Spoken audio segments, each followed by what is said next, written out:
sentais que ça allait venir. Croyez-moi, après boire, l'homme qui regarde la table et qui soupire, c'est qu'il va parler.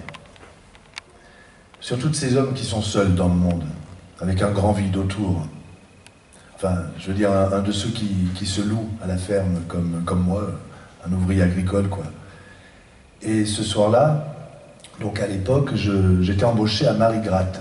C'est une grosse ferme sur les bords de la Durance. Et 10 jours avant, j'étais à Péruis. Enfin, c'est pour vous expliquer que dans le métier, on va de ferme en ferme. Et donc à Marigratte, on a été de repos le dimanche soir. Et alors on allait à Manosque, parce que c'était à côté, et puis on allait boire à la buvette, la buvette du Piémont, c'est en haut de la ville. C'est un endroit sympa, le patron jouait de l'accordéon, il y avait de la fesse, si on voulait, 20 sous le litre de rouge, donc ça nous allait comme un gant. Et alors chez nous, je vous explique tout ça pour que vous compreniez bien, la règle c'est de s'assembler par sympathie.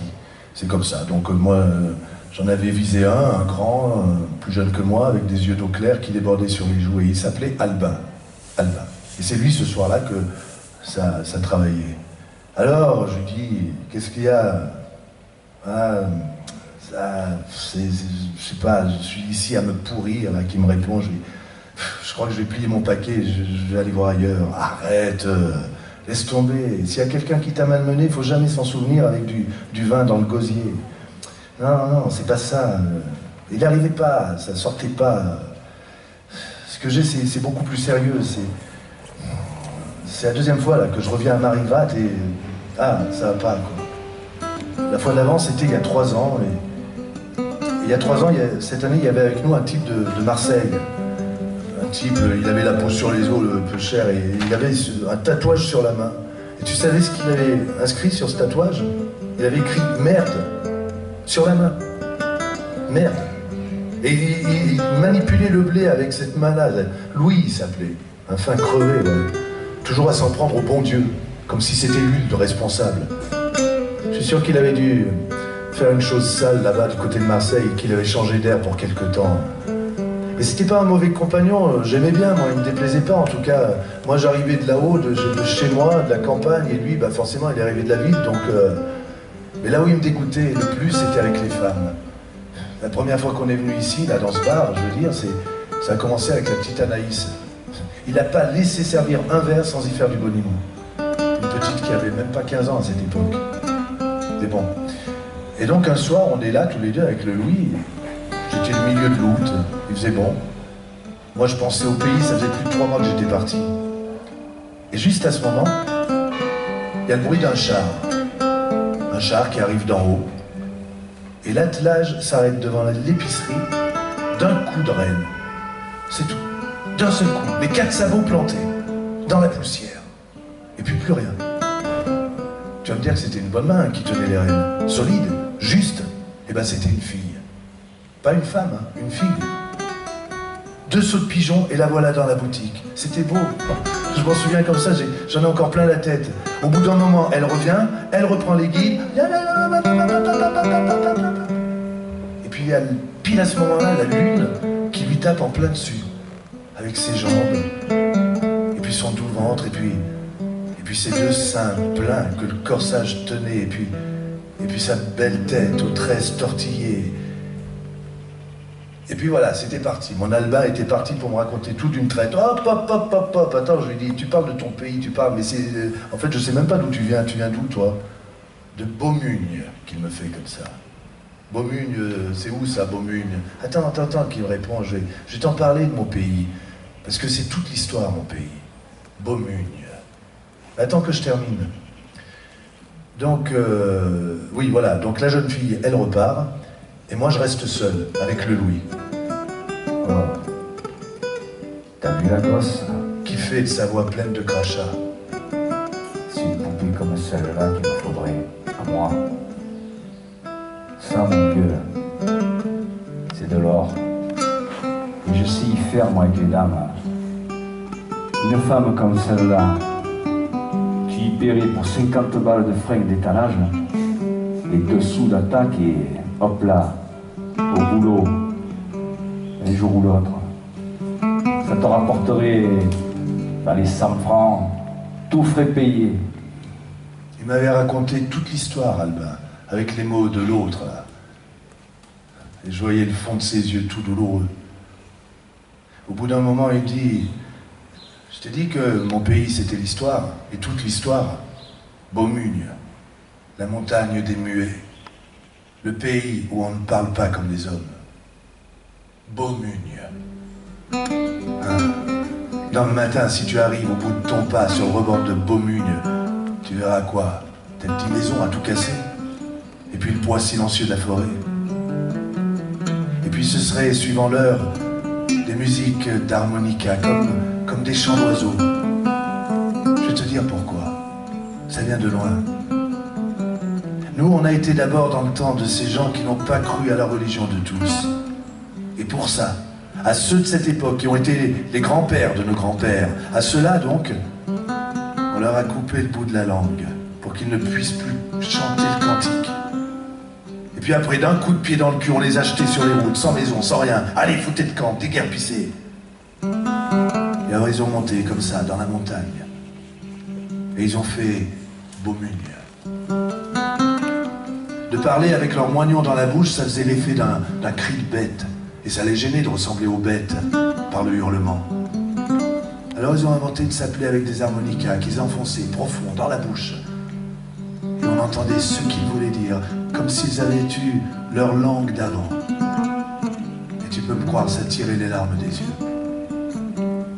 Et puis maintenant, nous, on a gardé l'habitude. Donc tu vois, Beaumugne, c'est moi qui me dit avec fierté l'Albin. C'est moi, c'est tout en tas, fourré dans ma peau. Attends, pour reprendre l'histoire, un jour, le Louis s'approche. Oh, ou à Creux. Qui me fait... Pour le matin qu'on accampe. Et si on allait pêcher des crevisses? Tu sais, je le connais l'endroit, hein, et je te montrerai quelque chose de joli. Eh bien, tu te rendras compte si, en fait, de démerdard, on n'est pas soigné, nous, à la martiale. Donc ce matin-là, on descend vers la Durance, je saute dans l'eau froide, je prends la pêche comme une bataille, tout le ruisseau bouillonne, danse sous mes pieds, sous mes mains. Le panier et la musette sont pleins à midi. Et puis après, ma foi, on dort un peu dans l'oseraie. Le soir arrive, et en même temps, un bruit qui me glace le fond du ventre. C'était une chanson chantée par une femme. Avant même de me dresser, je savais que c'était elle qui chantait. Et je l'ai vue. Je l'ai vue à travers le voile d'un saule. Elle était sur l'autre bord de la Durance. Alors le Louis hausse la casquette à bout de bras en criant. Et je la vois là-bas, qui se redresse au-dessus de l'herbe. Elle bouche en l'air son grand chapeau. De la belle peau, ça. Qui fait le Louis. Et alors il me dit qu'elle s'appelle Angèle. Angèle Barbarou, de la ferme de la Douloire. Et ce qu'il ne me dit pas cette fois-là, c'est qu'il l'avait guettée un soir dans le chemin du gué. Qu'il l'avait eu brusquement avec une bonne gifle et les mots qu'il faut pour parler aux bêtes, et qu'il l'avait maintenant quand il voulait, tous les soirs, à sa fantaisie, et docile. Un matin, je vois le Louis qui préparait ses paquets. Allez, va, ce soir, je vous laisse un peu là. Je pars avec la gosse. Elle est dressée maintenant. Fini la rigolade. Au boulot. Je retourne au travail, moi. Enfin, pas moi, du moins pas tout moi. Seulement mes os, ma viande. Parce que le reste, c'était... Je sais pas, c'était parti. J'ai quitté mon chapeau, j'ai travaillé tout le jour sans chapeau, et puis vers les 4 heures, je suis tombé dans la paille, comme mort. C'est resté un bon moment comme ça, et puis je sais pas, devant mes yeux, s'est mis à danser la figure du pays, les champs de Marie-Gratte, la terre, les arbres, et puis je sais qu'il y avait le Louis aussi. Enfin, il y avait rien que sa bouche, avec les dents gâtées, il y avait le mégot, et puis le jet de salive qui saute, et puis ça se brouille, ça se transforme en verre d'absinthe, tu vois, c'est idiot, mais... Et puis après, il y a une main de femme, et puis puis il y a des escaliers et des cuisses nues, des cuisses chaudes, des cuisses de femmes, plus propres que l'eau. Et c'est à ce moment une grande force noire qui me prend, qui me soulève. Et il me semble que ma mère est là et qu'elle a apporté tout le torrent de Beaumune et qu'elle me verse l'eau sur la tête. Et c'est bon, c'est frais, c'est plein de fleurs. Et je sens une petite odeur de foin là, qui cherche à entrer dans mon nez. Et je vois devant moi le chemin, un chemin qui va à la Douloire. Et je marche, les bras ouverts, et j'y vais, moi, cette Douloire, j'y vais. Et j'entends un pas, et c'est elle. Je la vois, elle marche, vite. Elle porte un petit paquet noué dans un fichu à fleurs. Et quand elle est sur moi, je sais pas comment, mais je lui prends la main et je lui parle. Je lui dis, je sais plus ce que je dis. Tu vois, c'est un rêve de malade. Et là, je me souviens, elle pleure sur mes mains. Et je crois que j'ai gagné. Là, j'ai gagné dans mon rêve. Je me souviens, elle me dit, c'est trop tard maintenant, c'est trop tard. Et je parle encore, je la serre contre moi, c'est un rêve. Tu vois, je la serre fort. Et là, on entend siffler. Là, dans le lointain, on entend dans la nuit un sifflet qui vient de Louis. C'est Louis qui siffle. Elle se détache de moi comme un fruit mûr de la branche. C'est trop tard. Et elle court vers le sifflet. Elle s'enfonce dans la nuit, tirée par le sifflet, comme par une corde. Et voilà. Elle était partie et j'ai plus vu. Et voilà. Voilà ce qu'il avait dit, l'Albin. C'était tout. J'avais vu aller se coucher de son pas lourd d'homme qui porte un sac. Et voilà qui me prenait l'envie de le soulager, l'envie de le voir lever le col et dire en riant « Hey, ça y est, ça va mieux !» Alors le lendemain, après le travail, on n'était pas dans la même équipe. Je le rejoins, il était debout devant moi, tout prêt à partir. Ah, tata, allez, assieds-toi là, je lui dis, j'ai à te parler. T'es fier, toi, hein? Mais t'as eu raison de parler à la vieille couenne que je suis. Mais maintenant, je vais te dire, t'as tort de croire que c'est allé dans l'oreille d'un sourd. Alors écoute, ne pars pas tout de suite. Quitte Marigrate, oui, c'est bon ça, mais ne monte pas jusqu'à ton pays, pas tout de suite, fais-moi confiance. Les batailles avec les mauvaises choses, garçon, ça dure toujours longtemps, mais même quand on a touché des deux épaules, hein, on se relève et on recommence. Et à la fin, c'est le malheur qui reste dans la poussière. Alors écoute, je vais aller à la Douloire, moi. Je saurai de quoi il retourne.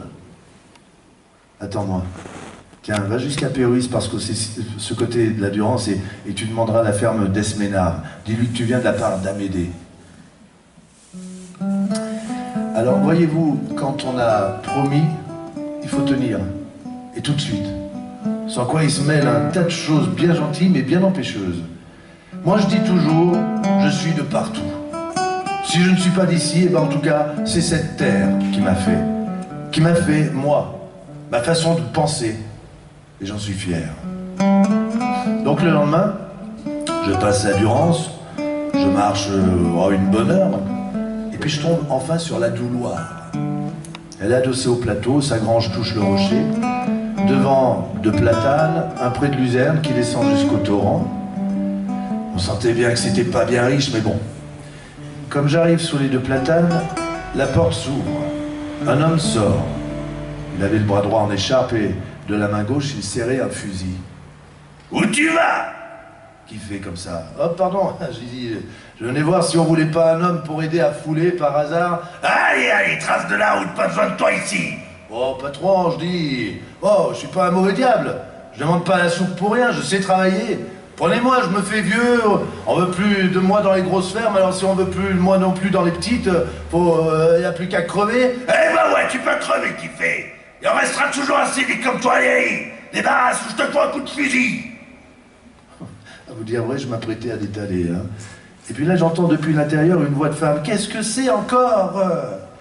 Alors cette femme-là, je vous la dépeindrai tout à l'heure parce que c'est sur son visage à elle que petit à petit, j'ai eu tous les renseignements sur mon affaire.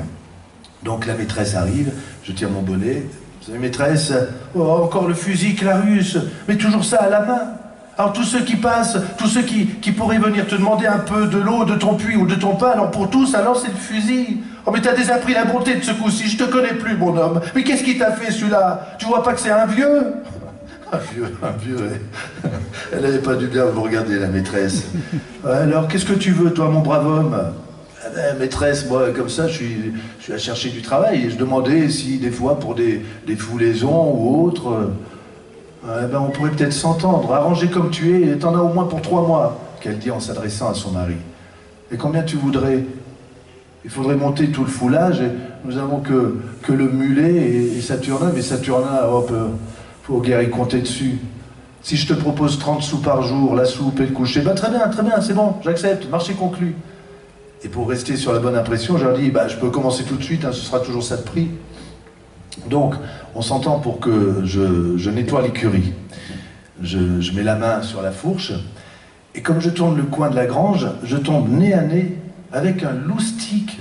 Oh, que ça aurait été ailleurs, j'en aurais eu pour rigoler pendant 2 jours. Alors figurez-vous un vieux type, plus vieux que moi, mal embraillé, des oreilles de chair comme une mule, du poil roux semé à l'avare sur les joues, une grande bouche qui rit et un front qui lui allait jusque derrière la tête. Et ça riait, ça faisait que ça, riait en se tapant les cuisses. Je peux pas m'empêcher d'y jeter en passant, et alors toi, ça va pas mieux? Qu'est-ce que tu vas faire toi là tout de suite? Et qui répond, eh ben moi je vais travailler. Tu vas travailler? T'as pas vu le patron? Ah ben bien sûr que j'ai vu le patron. Et que t'as pas reçu de coup de fusil? Ouais, coup de fusil. Et où tu vas? Eh oh, j'ai la gueule d'un type qu'on reçoit à coup de fusil, moi? Tu m'as pas bien regardé, dis donc. Eh bien sûr que j'ai vu le patron. Il m'a serré la main, le patron, et puis il m'a dit « Bonjour, mon vieux, ça serait un effet de ton obligeance d'aller curer l'écurie. » Eh ben, ça se refuse pas, Evelyn. Et je le laisse là, à se tordre comme un osier pelé. Ben ça, c'était Saturnin. Sa maladie, c'était le rire. La maîtresse, on l'appelait Philomène. Elle allait, sans dire un mot, les dents serrées. C'était une femme qu'on sentait sèche et plate sous ses habits. Son corsage gonflait bien un peu par devant, mais rien que d'un côté, parce qu'elle y tenait son mouchoir. Au fond, voyez-vous, elle et Clarius, c'était de bonnes gens, de très bonnes gens. Mais il était venu ce qui était venu, et la larme coulait d'elle comme d'une source, et lui, il ne pensait plus qu'à son fusil. Trouvez leur tort, vous. Et pendant ce temps, le Saturnin qui rigolait. Alors remarquez, c'était pas précisément du rire, c'est pas facile à faire comprendre. Mettons que ce soit du bon rire, clair, et que ça gèle subitement comme de l'eau. Admettons ça. C'est gelé parce qu'une chose est arrivée d'un coup, qui glace tout. Le rire s'est gelé et il est là, comme un bloc de glace, un bloc d'eau glacée. Puis le temps passe, c'est le dégel, et alors le rire coule encore. Mais le rire, il est trouble maintenant. Trouble des eaux qui ont gelé et qui dégèlent. Et ben voilà, c'est un peu ça. Le soir, mon assiette était à côté de la sienne, le patron en face de moi, avec son bras cassé, à côté la maîtresse, avec sous les yeux 2 longues rigoles où la peau était usée par les larmes. Et puis tout d'un coup, il y a Saturnin qui s'esclave. Un éclat de rire si fort qu'il est obligé de faire semblant de tousser dans sa serviette pour l'étouffer. Moi, à la fin, j'avais tant pitié de tous les 3 que j'ai poussé mon assiette. Et bonsoir, et compagnie. Et je suis sorti fumer. Le lendemain, 5 h du matin, tout le monde dormait encore. Moi, je suis au travail. Alors, faut vous dire que quand je prends une chose à cœur, il faut que ça pète ou que ça craque. Si bien que quand le patron arrive, tout était rangé. Les gerbes, le ventoir, les draps, les sacs pour le grain, tout prêt à la bataille. Avec, comme soldat, le mulet et moi. Et ben faut croire que ça leur avait donné du remontant à tous de me voir démener comme un diable. Quand le mulet s'endormait, mon Saturnin prenait la longe et il le réveillait d'une chatouille. Et là, son rire, ça n'avait plus de mauvais son. Il riait de son beau travail retrouvé. Et le Clarius, malgré son bras estropié, il y allait de son coup de fourche, sans desserrer les dents. Et à 10 h, la maman Philomène qui crie « Allez, à la soupe !» Presque comme une personne naturelle, c'était trop beau. Mais malheureusement, le 2e jour, après 1 heure de soleil, voilà mon Clarius qui tourne de l'œil et qui s'affale sur la paille. Alors je le prends comme un pantin, je le porte sur son lit. Au dîner, il fut décidé qu'elle le mènerait à la ville le lendemain pour voir le médecin. Donc ce matin qui suit, donc, tôt levé, j'étrille le mulet, je prépare le harnais. Le patron attendait devant la porte, j'arrive en tirant l'attelage. Et comme j'ai aidé maman Philomène à monter, elle dit « Oh mon garçon, c'est l'usage, on ferme la douloire quand le maître s'en va. Oh, c'est pas méfiant, ça, c'est l'usage. Tiens, demande à Saturnin. Allez, je vous ai préparé le panier à tous les deux, et ben vous le mangerez sous les arbres, hein, ou dans la grange, faites comme vous voulez. » Ah, nom de Dieu, mais qu'est-ce que t'as expliqué, gronde le Clarius? Il est pas content, mais qu'il aille voir ailleurs. Pour du beau travail, le Louis, il en avait fait du beau travail, sacré dans le cul. J'ai jamais vu ça que je fais quand on s'est retrouvé seul avec Saturnin. Mais tu peux te fouiller, dit Saturnin. C'est chaque fois pareil. Allez, viens, on va aller voir ce qu'on a pour dîner. Alors, je sais pas vous, mais moi, quand je mange, je réfléchis à un tas de choses. Je réfléchis et ça me paraissait drôle, quand même, cette fermeture soignée de la baraque. Je versais à boire à l'artiste sans ménager mon litre particulier parce que j'avais mon idée. Alors, que je fais comme ça avec mon plus bel air niais et bon enfant, ils ont eu du malheur, les patrons, non? Ah, qu'il est pas, et tu peux même dire qu'ils n'ont eu que ça depuis quelque temps. Ah bon, depuis longtemps que je fais? Assez, oui, et toujours trop. Enfin, je sais pas si c'est de ça, mais il est plutôt bousculeur, hein, le patron. Ouais, c'est de ça, oui, et c'est de ça, et tu l'aurais connu avant que Ranger...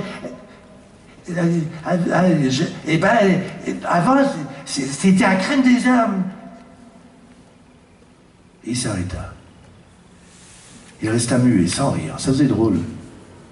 Il se leva, il assura son pas dans la paille avec ses bras en balaissier et il sortit. Ouais, tout ça, elle a bien fermé. Je pouvais pas arriver à comprendre pourquoi elle était si bien fermée, cette maison.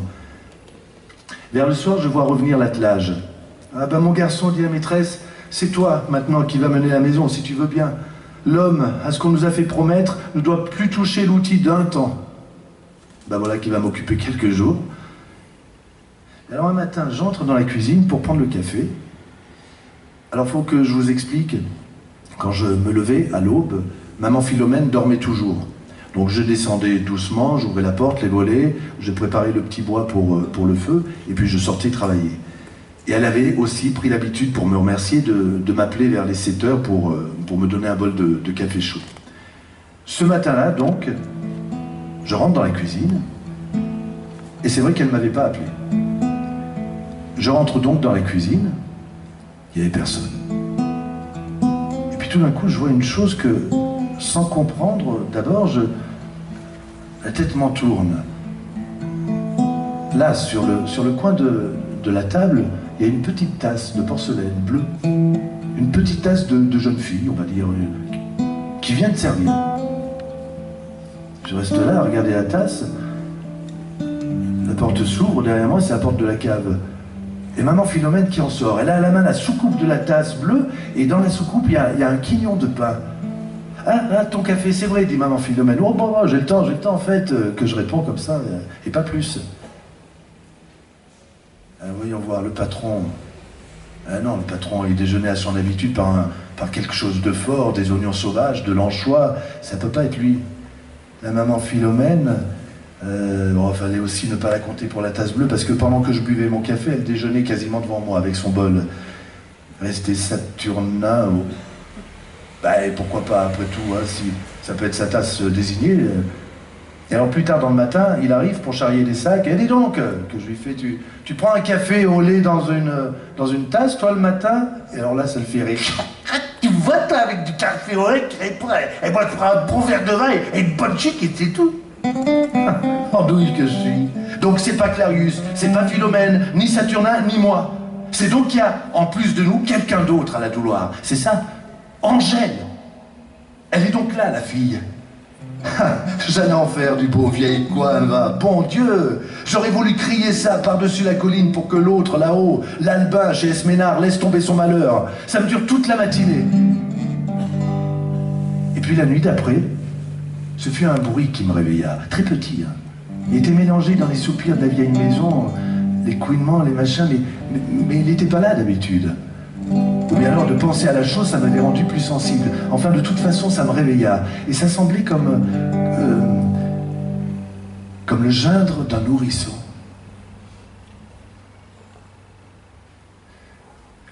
Tout ce temps nous avait mené déjà à l'automne. Autant dire qu'on avançait dans la saison, et c'est l'époque où le temps peut changer d'un coup. Le ciel avait commencé à se salir vers le sud. Ça a commencé une nuit, un orage qui enflamme tout le ciel. Le lendemain, la Durance monte, c'est impressionnant. Je vois un peuplier de la ferme se mettre à trembler tout droit, se tordre en pas de vis et partir en flèche dans le haut ciel. Les tuiles du hangar s'envolaient comme des perdreaux. Ils tournent des grêlons, mais vraiment hein, des œufs de poule.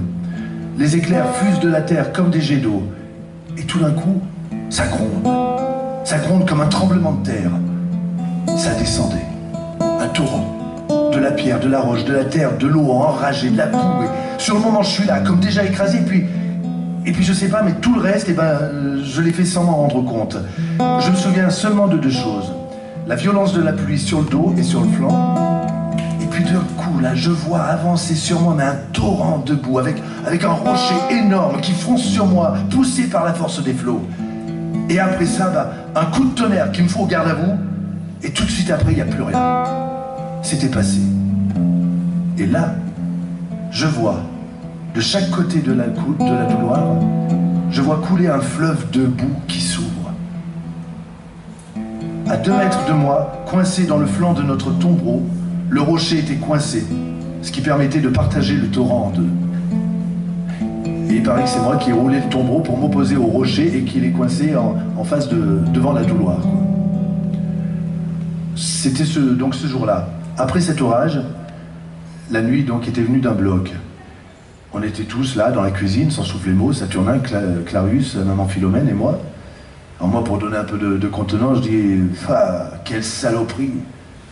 On reste comme ça dans le noir un moment et... « En fait, saloperie, dit Clarius, tu vas aller voir ?» Maman Philomène quitte sa vitre, elle ouvre la porte de la cave, elle descend, et puis au bout d'un petit moment, Clarius, oh Clarius, là un peu. Il se lève, il tire la porte sur lui, et c'est ce soir que je l'ai vu. C'est ce soir-là que pour la première fois, je l'ai vue.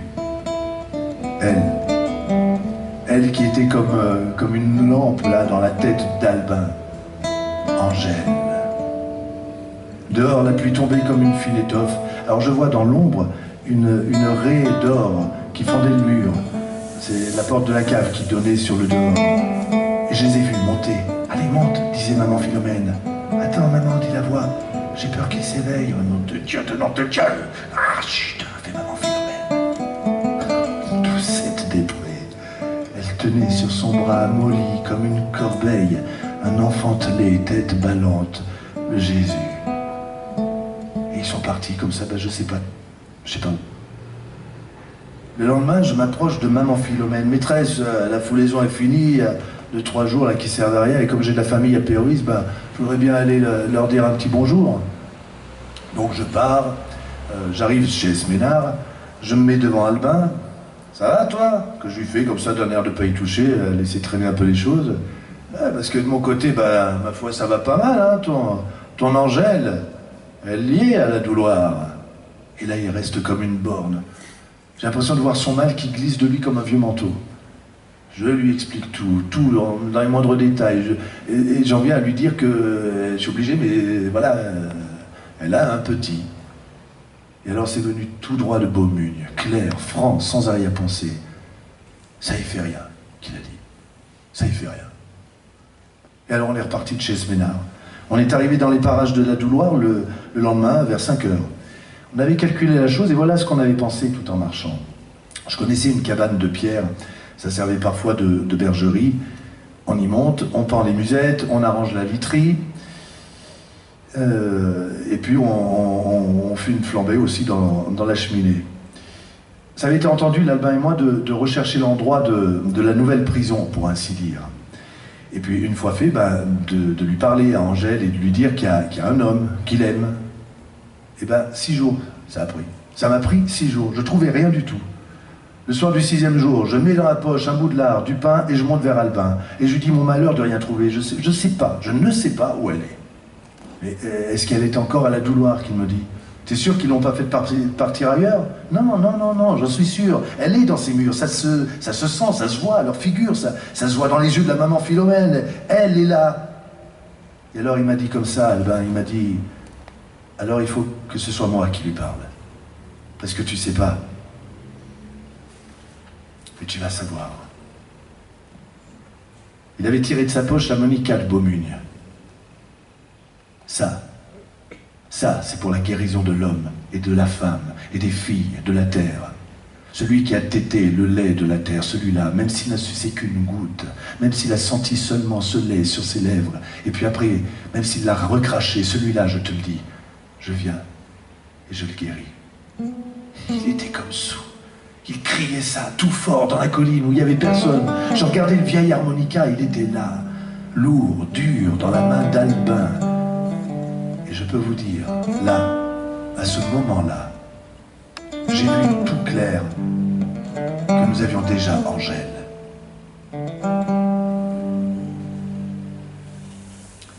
Il était 9 h ce soir-là. J'étais à la fenêtre de la chambre.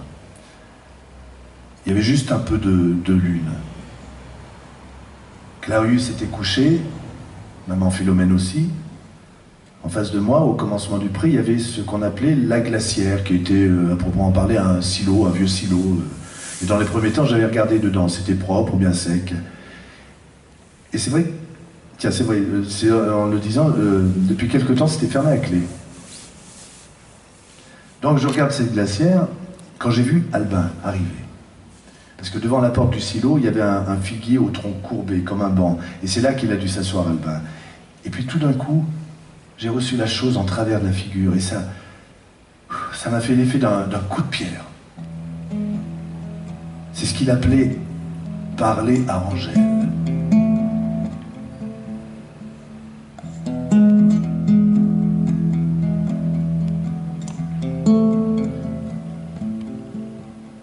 Alors d'abord, ce fut comme un grand morceau de pays forestier arraché tout vivant, avec la terre, toute la chevelure des racines de sapin, les mousses, et puis l'odeur des écorces, il y avait ça aussi.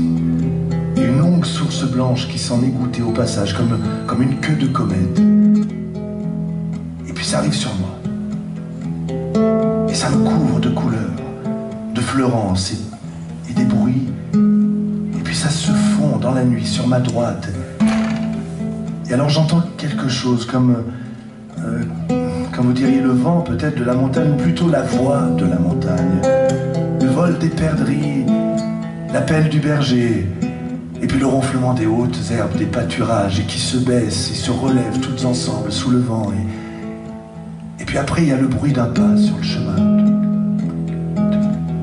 Un pas long et lent qui monte et chante sur les pierres. Et le long de ces pas, des mouvements de haies, il y a des clochettes qui viennent comme à sa rencontre. Et puis ça s'anime, ça se resserre. Et ça fuse en gerbes d'odeurs et de sons. Et ça s'épanouit. Un aboi de chien, une cloche, porte qui claque, foule qui court, porc, gros canard qui patouille dans la boue. Et tout un village passe dans la nuit. J'ai le temps d'entendre un seau qui teinte sur le parquet. Et puis il y a une poulie et un char, une femme qui appelle. Et j'ai le temps de voir une petite fille comme une pomme. Et puis il y a une femme, les mains aux hanches. Et il y a un homme blond. Et tout ça, ça s'efface. Et tout ça, c'est pur. C'est ça qui faisait la force de toute la musique. Combien on avait entassé de choses pures là-dedans. C'était une eau pure et froide. Et que le gosier ne s'arrêtait pas de vouloir et d'avaler.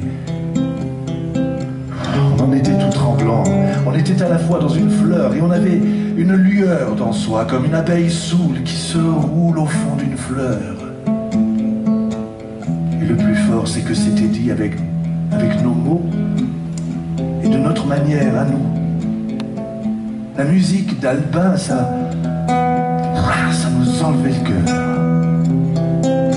Tiens, c'était comme quand on apporte dans une chambre une corbeille de champignons.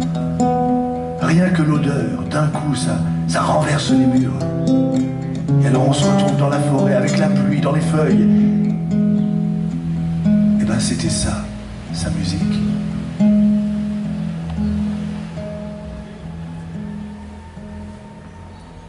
Le lendemain, au café, maman Philomène tourne vers moi son vieux visage. « C'est toi qui jouais cette nuit ?» dit-elle. « Oui, oui, je dis. Et c'est quoi? De l'harmonica. Oh, c'est l'harmonica qui fait ce son? Ouais, bien sûr, c'est ce son qui ronfle, ce son qui pleure, qui semble le gémir des innocents et l'autre qu'on dirait le cœur de l'église. Elle restait un moment à me regarder. C'est que tu dois avoir le cœur bon et blanc. Mais alors à midi, autre son de cloche, hein. Le Clarius pousse son assiette. Alors il paraît que c'est toi qui musiquais, hein. Ah bah manquait plus que ça, hein. Si tu travaillais le jour, tu penserais moins à nous corner au moment de dormir. C'est pas un bastringue ici, t'entends? Et puis ce que tu joues, ça fait mal. Savoir s'il retournerait ce soir, l'Albin. Donc cette nuit-là, il y avait dehors une petite pluie de peu. C'est pour ça que je ne le vis pas venir. Mais tout d'un coup, elle sauta hors de la pluie et je sus qu'il était là. Le matin qui suit, maman Philomène vient droit vers moi. « Oh, tu es donc sorcier, mon garçon, je t'ai écouté cette nuit et tu m'as dit des choses que je pense, que j'ose pas dire, moi, mais elles étaient dans ta musique et c'était là, c'était dans l'air, sorti de toi. J'aurais voulu que Clarius entende, qu'il sache. Je voulais qu'il comprenne. Il était là, à côté de moi, il dormait comme une pierre. Et puis tout d'un coup, il n'a pas pu retenir un grand soupir qui l'a rendu tout vivant. La chose était entrée en lui et alors il a compris. Il a compris ce qui me gonflait le cœur depuis si longtemps, que ça traînait ma mort avec. Oh, je suis soulagé. Tu peux pas savoir, je suis soulagé. Je sais plus ce que je lui ai répondu. J'ai dû bredouiller. Mais par contre, le Clarius, lui, dès qu'il m'aperçoit... Non de Dieu, écoute-moi bien. Si tu joues encore une fois de ta saloperie, je me lève, hein, tu entends? Je me lève et je te fous un coup de fusil dans la tête, t'as bien compris? À l'heure d'Albin, le soir, j'étais encore devant la fenêtre, mais tout équipé cette fois, hein, vous pouvez me croire. Les souliers aux pieds, la musette en bredouillère, j'avais mesuré la hauteur du mur, je savais que je pouvais sauter sans me casser les os, j'attendais. Dehors, c'était noir, mais il pleuvait pas. Et en m'habituant à la nuit, je pouvais voir le ventre blanc du tronc du figuier, c'était mon repère. Et je le guettais parce que c'était là qu'il allait me dire si Albin était là. C'était tout calme. Et quand tout d'un coup... La chanson de la fanfaronnette. La fameuse chanson de la fanfaronnette qu'on chantait à nos enfants pour les endormir. C'était ça. Et c'était chanté par une femme.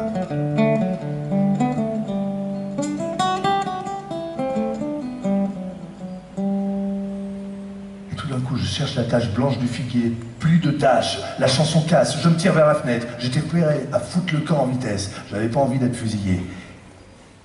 Et rien. Rien. Pourtant, il y avait quelqu'un assis sur la branche du figuier. Ça faisait pas de doute. La tache blanche reparaît. Et la fanfaronnette qui monte.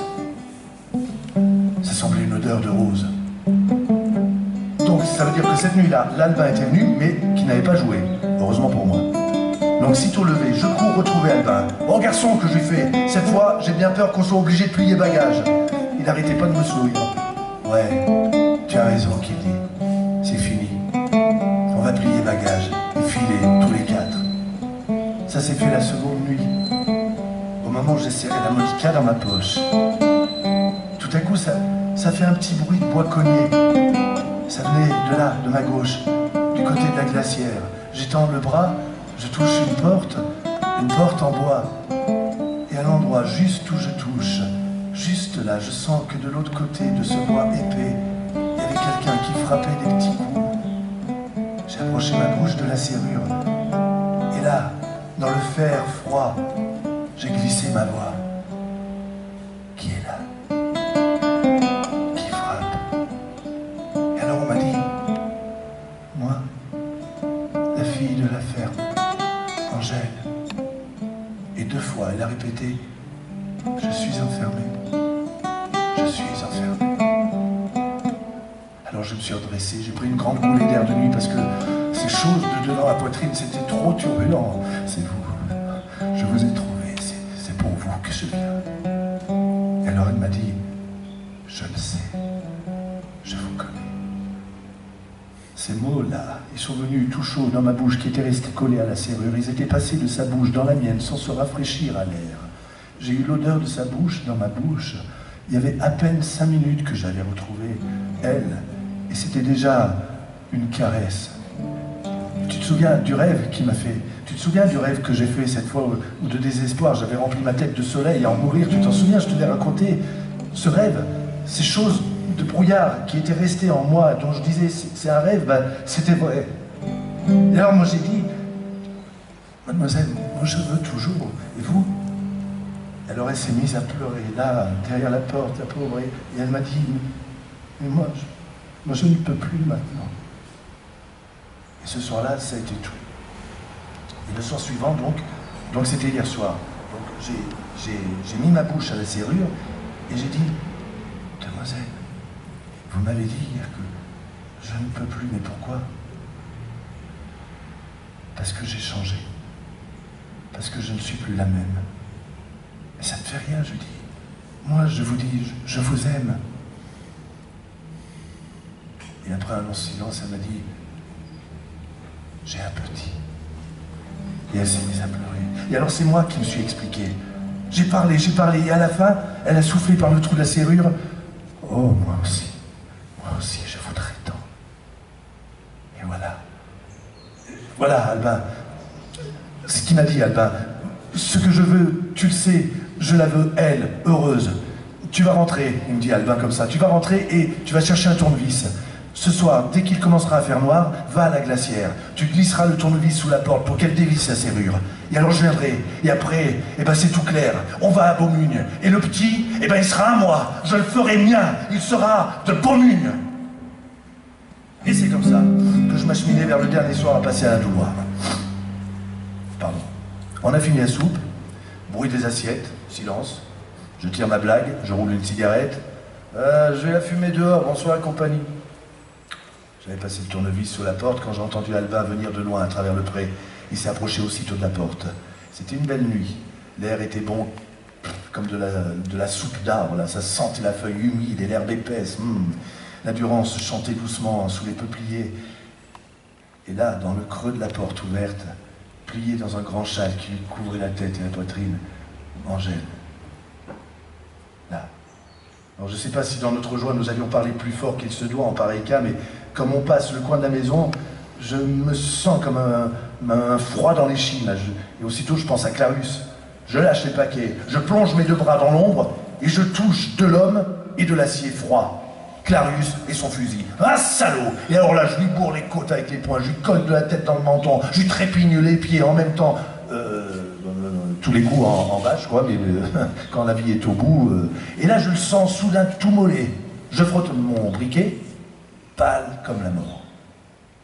Tue-moi, sacré nom de Dieu, tue-moi, qu'il dit. Sacrée tête de navet. J'avais donc l'air de quelqu'un qui frappe un homme à terre. Je l'enjambe, et comme je vais pour filer, je me retourne. Tiens, veux-tu que je te dise, Clarus? Eh ben, t'es qu'un fichu saligo. Je retrouve Albin, son Angèle, son Marmot, le petit Pancrace, et on se remet en route. Albin portait l'enfant, Angèle marchait à côté de lui, et moi je venais en arrière, garde. Mais bon, voyez-vous, moi je m'attache aux choses, je m'attache aux gens. Et cette Douloire, là, cette maman Philomène, ce Saturnin, et même ce Clarus, là, tout ça, ça avait pris de la place dans moi. Et mon souci, là, qui m'obsédait, c'était la Douloire. Je revoyais le Clarus, au point où il en était, ça faisait un homme voué à la mort. Un homme qui avait un rendez-vous avec la mort de l'eau. Et il irait au rendez-vous, il irait se foutre à la Durance. En 3 longs pas, je dépasse Albin. Faut que je te parle, garçon. Un beau travail, ça ne débute jamais par une crapulerie. Je sais ce que j'ai fait pour l'avoir qu'il me fait. C'est pas fignolé, mais je me dis, fais confiance au temps qui vient. Et puis il y a encore une chose maintenant. Elle est là, elle, avec sa chaleur vivante, Angèle. Et elle a voix au chapitre. C'est plus moi seul maintenant qui prends les décisions. Il se retourne vers elle et Angèle appuie sa tête sur l'épaule de son homme et elle lui dit « Fais comme tu veux ». Alors, dit Albin, si c'est comme je veux ma femme, on retourne. Je veux parler à ton père, je veux parler à ta mère et m'en aller de la Douloire avec toi dans le plein jour, sous les yeux de tous, parce que je veux pas faire comme l'autre. On marchait tous les 3 sur le chemin du retour. Sur le coup de 11 h, la Douloire. On s'arrête sous le chêne. La porte noire. ouverte vers nous, comme une gueule. S'il n'est pas déjà parti se noyer, il est là-bas, dans cette ombre, le Clarius. Alors, en avant. Une, deux. On tapait sur les pierres de nos 6 pieds, bien résolus. Une, deux. Si on pouvait seulement aller jusqu'au saule. Deux. Le saule, il est dépassé. Deux. Si on pouvait seulement aller jusqu'au premier peuplier. Deux. Le voilà. Deux. Puis le deuxième. Deux. Et le troisième. Deux. On platane. Deux. Le bruit qu'on faisait. Tous les trois, liés par les bras, comme un mur de chair, un mur de vagues, la vie qui vient comme une vague sur la douleur, toute la boule du monde qui tourne sous nos pieds. Voilà le pavé de la cour. Avant la porte, il n'y a plus que 3 pas, plus que 2 pas, 1 pas, la porte, on entre, on est entré. Voilà.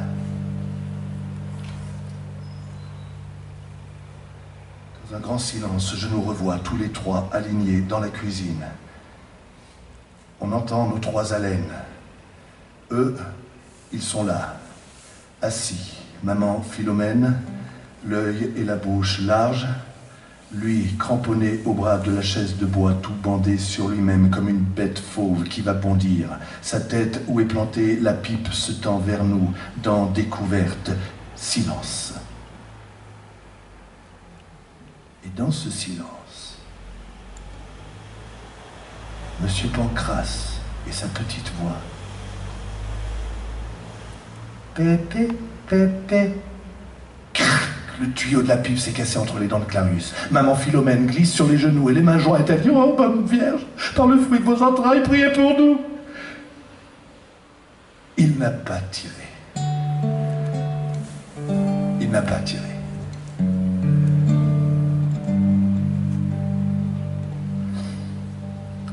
La dernière fois que je suis venu dans ces parages, il me vint l'envie de revoir la Douloire.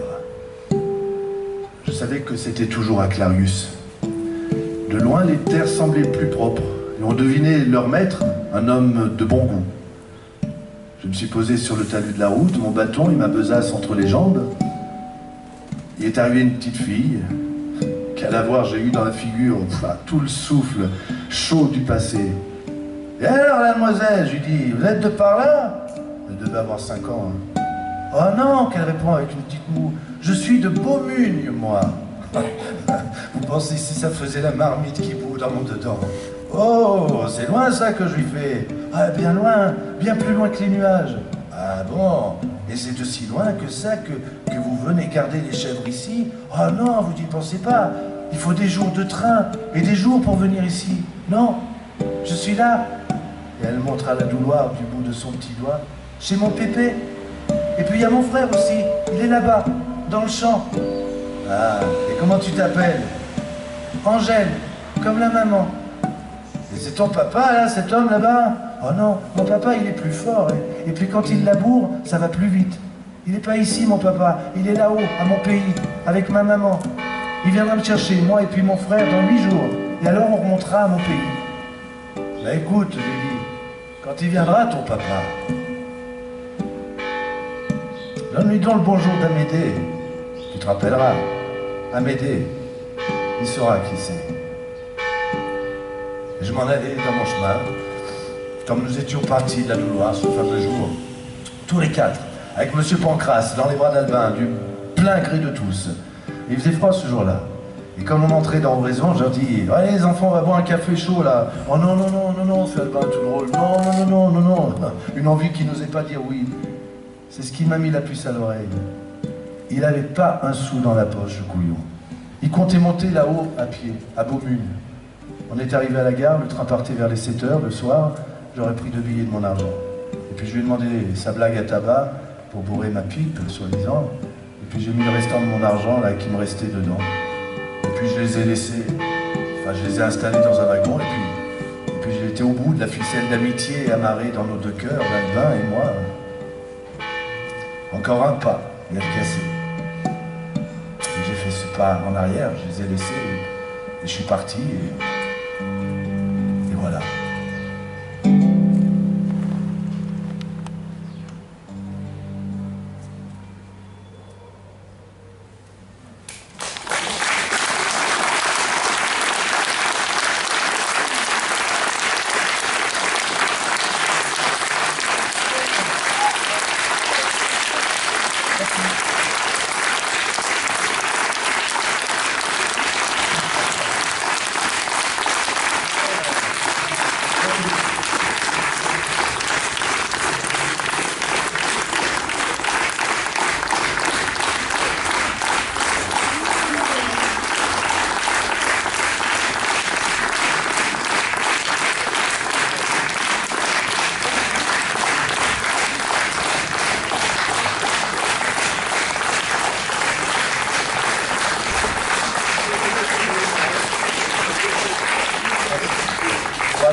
il faut partir, de quoi? Ah d'accord, je crois que t'as vu t'as vu l'heure? Il est sonné midi, là, il y a le chant du... Eh, écoutez, merci beaucoup. Pascal.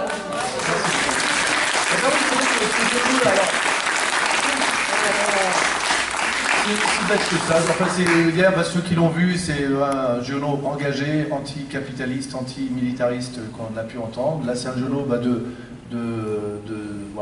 qu'on peut connaître, mais c'est beau comme tout, c'est grand comme du Homer, moi je trouve. Donc c'est beau. On finira au mois de novembre ce cycle un peu de guerre. C'est vrai que une période très période. On aura donc, je l'ai dit, je crois tout à l'heure, mais un très beau texte, très douloureux encore, mais après on aura les vacances pour se remettre.